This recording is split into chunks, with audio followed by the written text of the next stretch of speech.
Co-founders of Reayrtys, Dr. Simon Collister and Nick Hawkes, gave evidence to Tynwald's Constitutional and Legal Affairs and Justice Committee last week. What is Reayrtys, I hear you ask?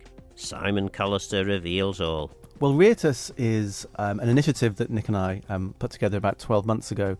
And the aim was really to pull together ideas and to connect people to alternative policy agendas and fresh thinking in relation to the island, the Isle of Man, and where we're going in the current political times, I guess. As part of that, our first thing to do was potentially counterintuitively to look backwards at the 2000 Council of Ministers report into the implications of independence.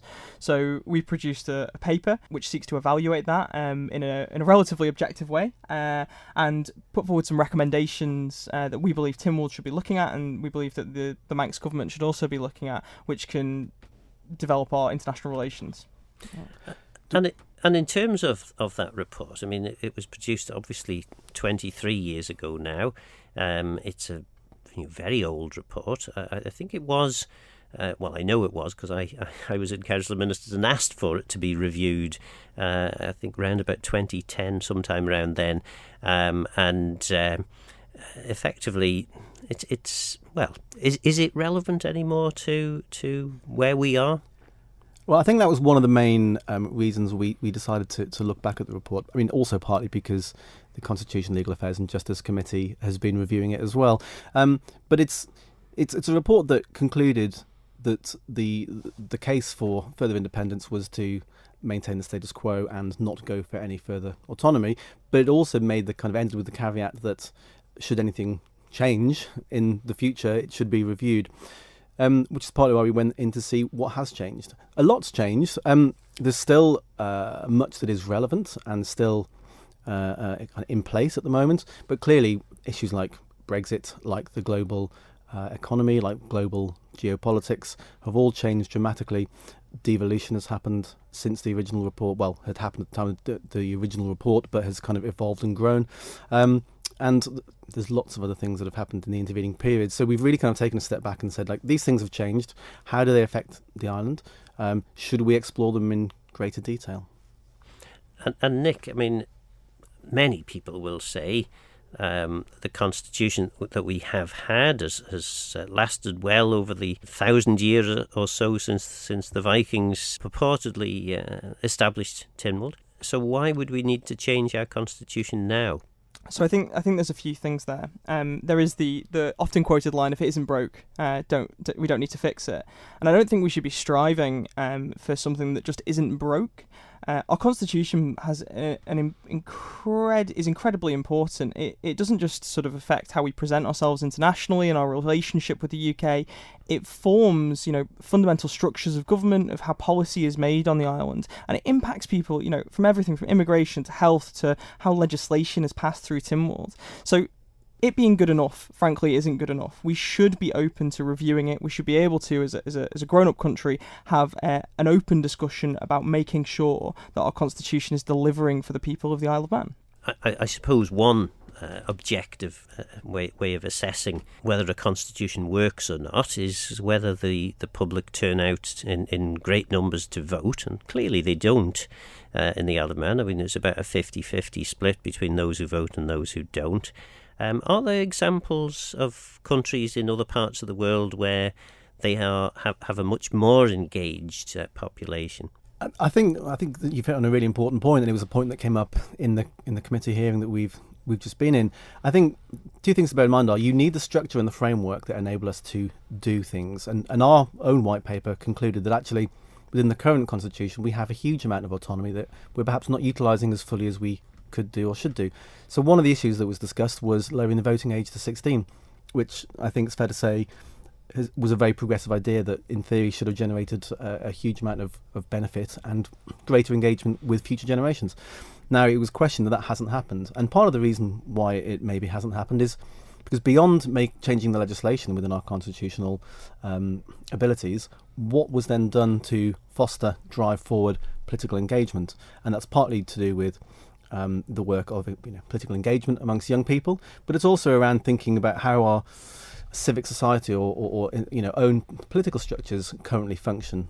Nick, you mentioned, for example, the difference between political party systems in other countries and how it works in the island, and whether that has maybe limited wider engagement. Yeah, certainly. I mean, I think if you look at places across these isles, across the Britain and Ireland, there is evidence that we've seen an uptick in political engagement, particularly in Scotland following the 2014 independence referendum. That activated a huge number of people from the age of 16 who are now, active in both party politics, in civil society more broadly, all as a result of engaging in a fundamental constitutional question.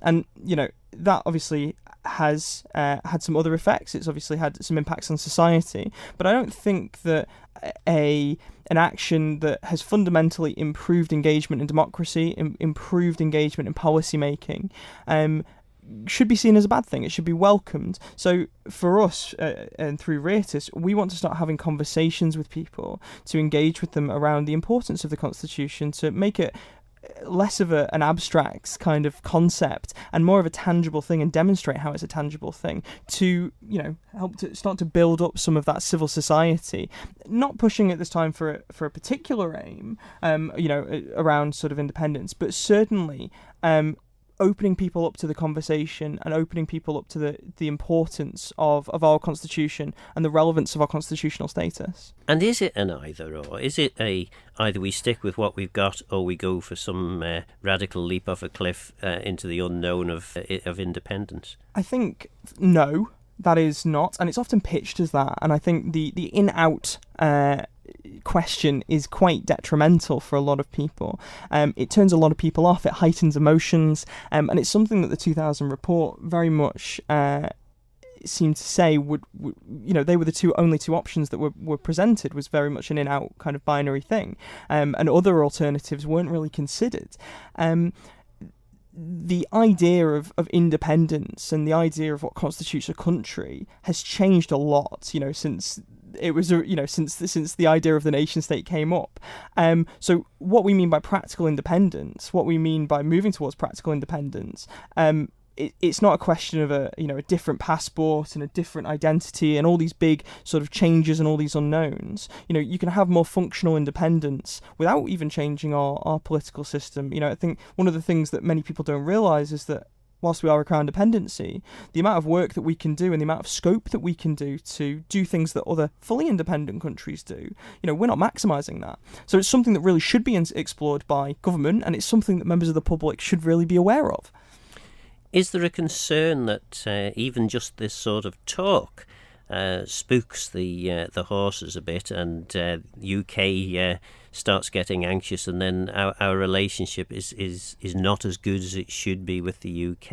Is our, well, I suppose the fundamental point to this is our relationship with the UK as important as it was back in 2000 when this report was first published. I mean, I think it goes without saying that the relationship with the UK is vital, given that we are a crown dependency, given where we are, given how we operate. I think a few things spring to mind on that question, and again, some of these points were discussed earlier today, which is, in some respects, maintaining that relationship with the UK is potentially even more beneficial for the UK post-Brexit than it was perhaps pre-Brexit, in that we are a successful and prosperous nation on the in the Irish Sea alongside the UK. But I think the key thing there is also about recognising that we are in the middle of the Irish Sea, and our neighbours, Ireland, Scotland, Wales, have very recently, certainly post-Brexit for Scotland and Wales, developed robust international relations strategies which first and foremost look to maximise relationships with nations within what they call the Irish Sea space. So Scotland and Ireland have a bilateral programme of activity. Wales and Ireland have a bilateral programme of activity. There is an Irish Sea space framework which the Welsh Government has launched, which is about fostering cultural exchange, educational exchange, trade, investment within that space. And it's about saying, the UK is very important. There are other parts of the Irish Sea space that are potentially as important or could grow to become more important in the future. And we need to explore and exploit all of that. Were the Isle of Man's Chief Minister sat in this room, I imagine he would point to the fact that with a relatively limited resource available in terms of staff and budget, surely the focus needs to be on the bit of the surrounding islands that we have the most dealings with, which of course is northwest England, and that a lot more work has been going on in that regard over the last 6 months, 12 months. I mean, there certainly seems to have been an uptick in activity. It's certainly being driven by the Chamber of Commerce. There's obviously the Eden project in Morecambe. The Northwest is certainly one of the stronger regions of England, but Scotland is extremely prosperous. And again, thinking strategically, I think is one of the biggest sources of kind of green finance industry in the world. So that would surely present a wonderful opportunity. And it's about ultimately coming back to what's the strategic aim. So we can identify opportunities with the northwest of England, and that's really important. But we shouldn't then do that at the expense of other areas that we can step into and continue to grow. And of course, for those who aren't aware, the Treaty of Perth would indicate that perhaps if Scotland decided to become independent, the Isle of Man would become a crown dependency of Scotland rather than of the rest of the UK. So, that is a really interesting point, but, it's obviously an interesting hypothetical. But I think you really touch on something that's quite important there, is that we have a very strong relationship with all the nations of these islands. We have a strong linguistic relationship with the Republic of Ireland and Northern Ireland. We have a number of Irish residents on Ireland. In Scotland, we have strong links there, obviously, through language and through, as you say, the Treaty of Perth, and also through Wales, through proximity, through culture.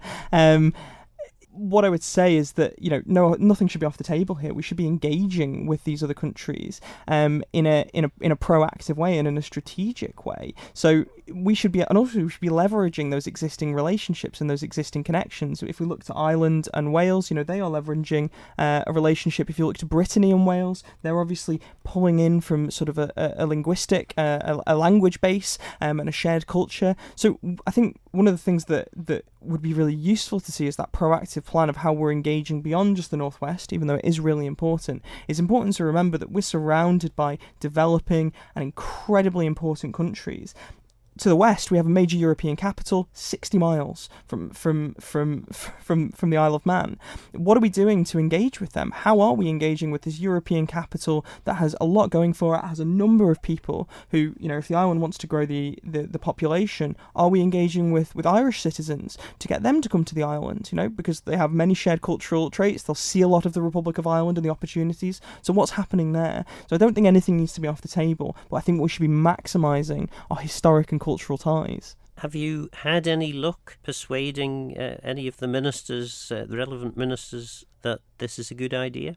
That's a great question. I think it's fair to say that we haven't proactively engaged any ministers at present. We've certainly had some really positive responses from some politicians, from members of political parties on the island, from other members of civil society. And what I would say is that, and it certainly felt that some of the conversation today with the CLAJ committee went down really well. And there was certainly an interest, in particular, talking about those building those bridges, as Nick said, with other countries who have already, Scotland and Wales we talked about, who are building those international relations strategies to fundamentally grow their economy in a post-Brexit environment.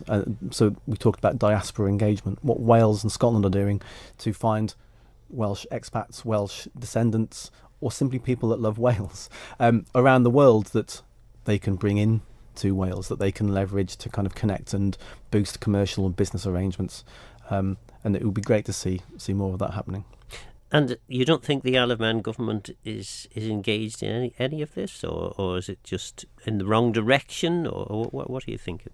Well, I think that there is some engagement, and certainly if you read through the Constitutional, Legal Affairs and Justice Committee's evidence sessions, you will see and you will hear that the government does engage with these other nations through things like the British-Irish Council and various other intergovernmental bodies, but what we would say to that is that there appears to be a real proactive push for the northwest of England and for Westminster, and it doesn't appear to be there for the other countries. And I think that's a real it's a real missed opportunity potentially. What is really good to see, however, is as part of the Island Plan, the government is committed to publishing an external relations or international relations framework and strategy.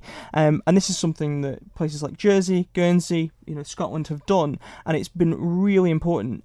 It's been really influential because it's a document that sets out KPIs. It essentially is a tangible measurement of how they plan to get engaged, and it gives a strategy to it rather than just relying on intergovernmental bodies, which it's great that we're part of those and it's great that we're having the engagements. I think it's very important that we're proactive in this space, and from the evidence that we've seen, maybe more can be done.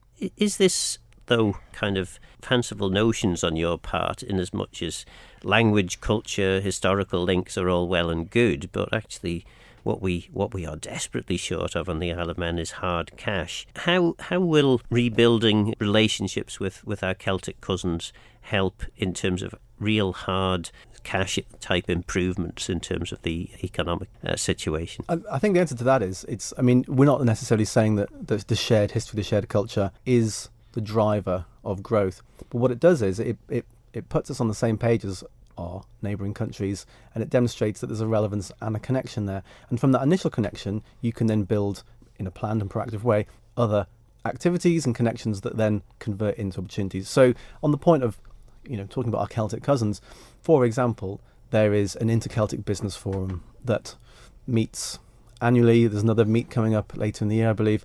And it's a business networking event, but it pulls together businesses that are in Wales, or in Cornwall, or in Brittany, Scotland and Ireland.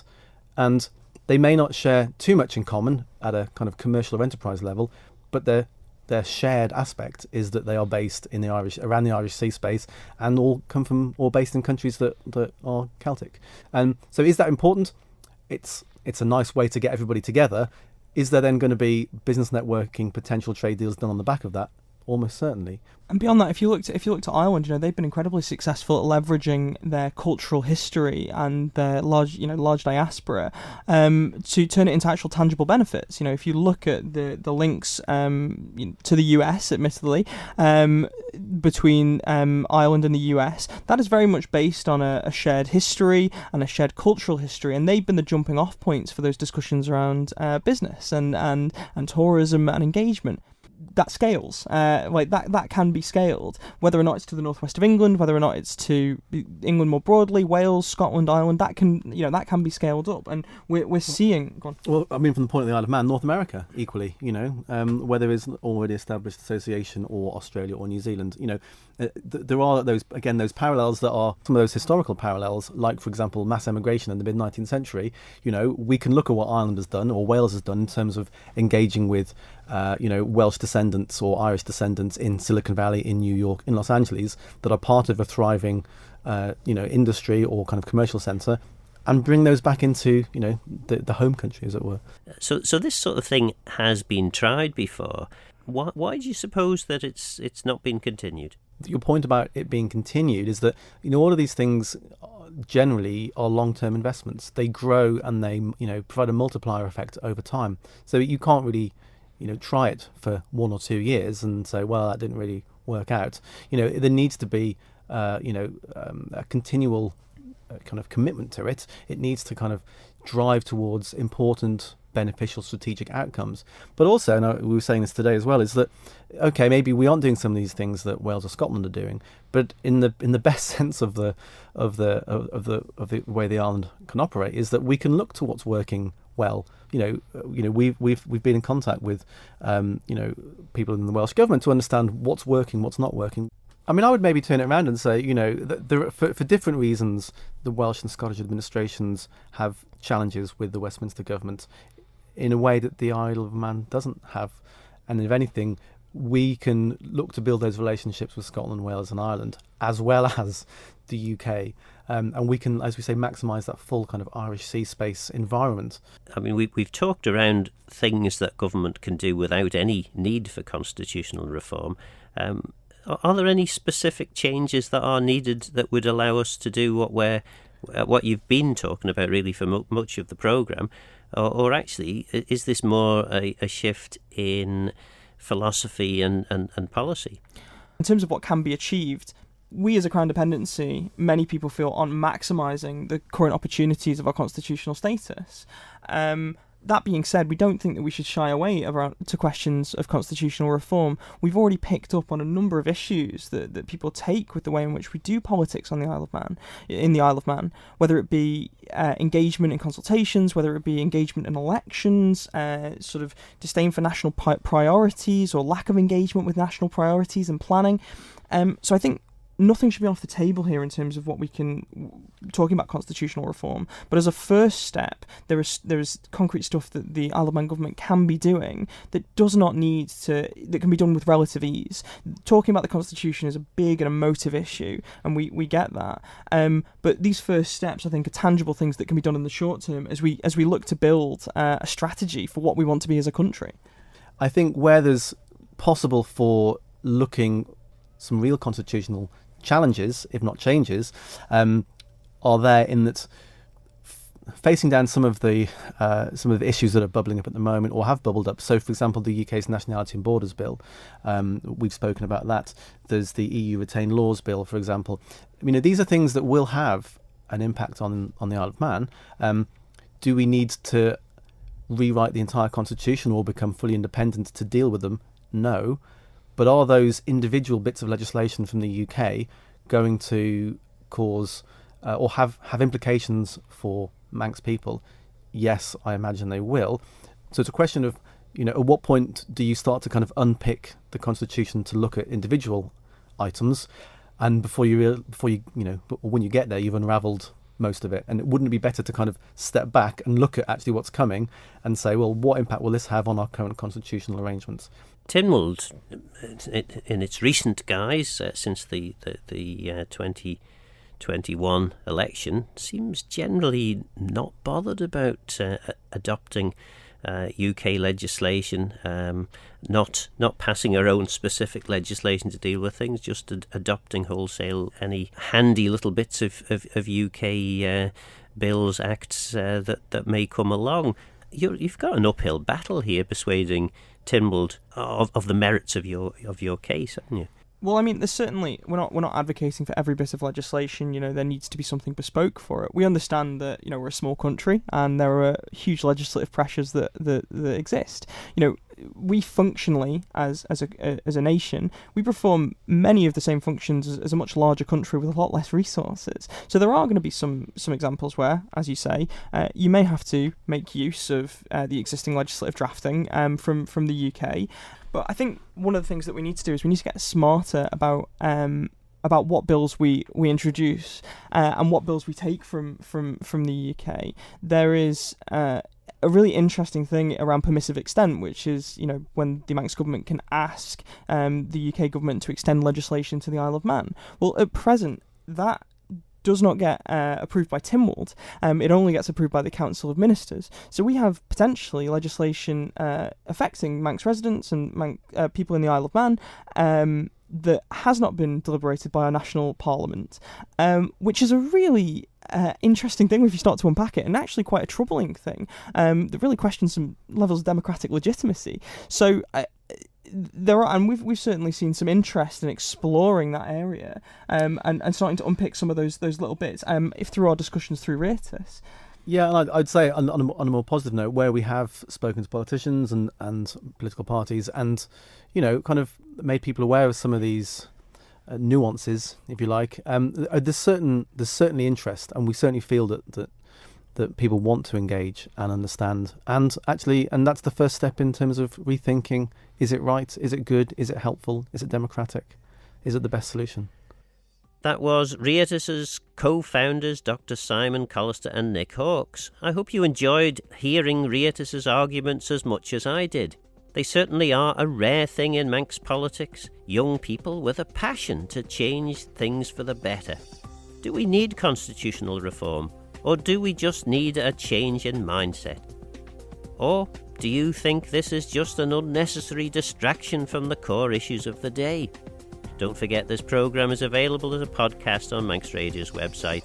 For now though, I'm Phil Gaughan. Gora Mayos and Geisha Grum. Thanks for listening.